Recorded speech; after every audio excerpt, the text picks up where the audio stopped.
Hello everyone. Today I'll be making my very first Japanese lesson. I have a buddy who's interested in learning Japanese, and he asked me earlier how he should go about, starting the language. And likewise any other language. So likewise any other language, you should, learn how to read, write at first. Well, speaking also, but normally when I start a language, I'll begin learning how to read, and write it first, which it shouldn't take you that long. So, yeah, I told him that, yeah, just learn how to read the alphabet. It shouldn't take no longer than a week,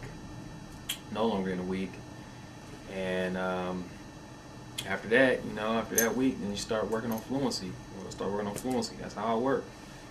So basically, this first lesson is going to be, I'm going to go ahead and, I'm going to do hiragana, and katakana, and just show you guys my method of remembering the alphabet. But before I begin, I want to acknowledge one thing. I want to acknowledge the fact that when I write characters, Chinese characters, or alphabet, hiragana, katakana, I have a funny stroke order. It's just, I have a funny stroke order when I write. So I just want to acknowledge that before I begin, because I know there are many people on the internet. They will leave some feedback, and they'll have something to say about that. Say, oh, you didn't use the right stroke order. So I just want to acknowledge that. So let me begin with this before my time runs out. And hopefully I won't have problems with my camera. It seems these days I've been having problems with my camera. It blurs a lot. I may have to get a new camera here soon. Okay. So, Japanese. Okay. So, whenever I learn, like I said, whenever I learn a new language, especially one that has an alphabet, I'll try to find a method, a formula that will help me remember how to writing out the alphabet. So with Japanese, it won't make any sense, of course. To a native speaker, they'll say, "Oh, what is that? What do you mean?" It won't make any sense. It's just for your own benefit. It'll help you remember the alphabet. So, my method. See, Japanese. Like I came up with this one. I say I know a Japanese guy named Akstan. This is just made up. And I think Akstan, I thought that he was crazy. So I say Akstan is crazy. So I will say, when I construct this alphabet, it will be like Akstan wa Maya Waran. Those are all the hiragana letters. If you break it down, Akstan wa Maya Waran.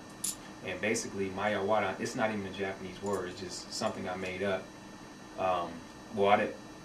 Maya Waran isn't a Japanese word. I made up just my own vocabulary word from that word, meaning crazy. Maya Waran. It's not even Japanese. It doesn't even mean anything in Japanese, but my interpretation is crazy. So it just helps me to remember the alphabet. So Akstan wa Maya Waran, and I will write those letters starting from the top line. So let me write hiragana for you. So hiragana.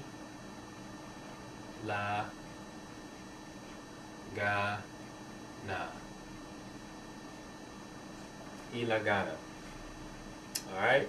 So a, ka, sa, ta, na, ha,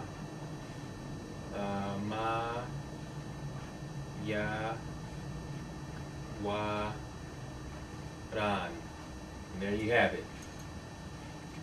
Akstan wa Maya Waran. Akstan is crazy. That's my little formula for remembering the Japanese alphabet. To break it down here, okay, I already told you about Maya Waran, the word meaning crazy. My translation, my own translation. And Akstan, this is Akstan's name, Akasatana. And then here the wa, the ha, in Japanese, the order is subject, object, verb, subject, object, verb, SOV. That's how the linguists will. That's how they will label the language. Subject, if it's a subject, object, verb, or however the structure is. In this case, Japanese is subject, object, verb. So, anytime there's a subject, you have to, in Japanese, you have to use the particle wa. The particle wa. So, just like, for example, if I say, Watashi wa Amerikajin desu. Watashi wa, Nihon ni ikitai desu. Watashi wa ima Nihongo o benkyou shite imasu. So all those sentences are, you know, about me. I'm the subject, so I had to put wa there. So watashi wa this, watashi wa that. So that's basically what this wa here is for. However, in spoken language you would say wa, but in written language you would say ha. So here, that's why ha is here. I mean, I don't even think beginners will learn this. At the beginning they won't learn this, but this is the perfect time to teach you guys. The ha is wa, but in a written language it's ha. So when you write Japanese, like if you type Japanese and you say watashi wa blah blah blah, you will use ha. You will use ha, not wa. Ha. Anything that's written, it will be ha. But when it's spoken, it's wa. So you will utter wa and write ha. That's how that works. Looks like my camera is blurring a little bit. Man, I gotta get a new camera. This is not good. This is not good at all. Not good. Oh man. Oh, great. This is not good. So that's the my little formula for that. So I have it's 7:10 here. I have a couple minutes. I'm gonna try to get as many letters down here as possible. So I'll start from the top with more letters. So we have A, I, U, E, O, Ka, Ki, Ku, Ke, Ko, Sa, Shi, Su, Se, So, Ta, Chi, Tsu, Te, To, Na, Ni, Nu, Ne, No, Ha, Hi, Hu, He, Ho, Ma, Mi, Mu, Me, Mo, Ya, You, Yo, Wa, O, La, Ri, Ru, Le, Lo. And is the last letter of the hiragana alphabet. Okay, so those are all the letters. Those are all the letters in the hiragana. All of the letters there.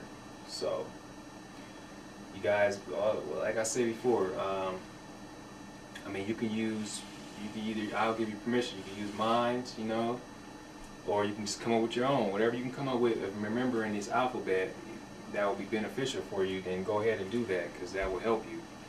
So, I mean, like I said, it won't make any sense. It won't make any sense, but it's just for your own good. So, I would recommend it because it works for me. It works for me. And this learning all letters, it shouldn't take you no longer than a week. It shouldn't take you no longer than a week, depending on how much you study. But in a week, you should know how to read all these letters. So, those are all the hiragana letters. And this next part, I will go ahead and there's another thing to know about these letters. I will teach you guys that in the next part. So I will be right back with the next part.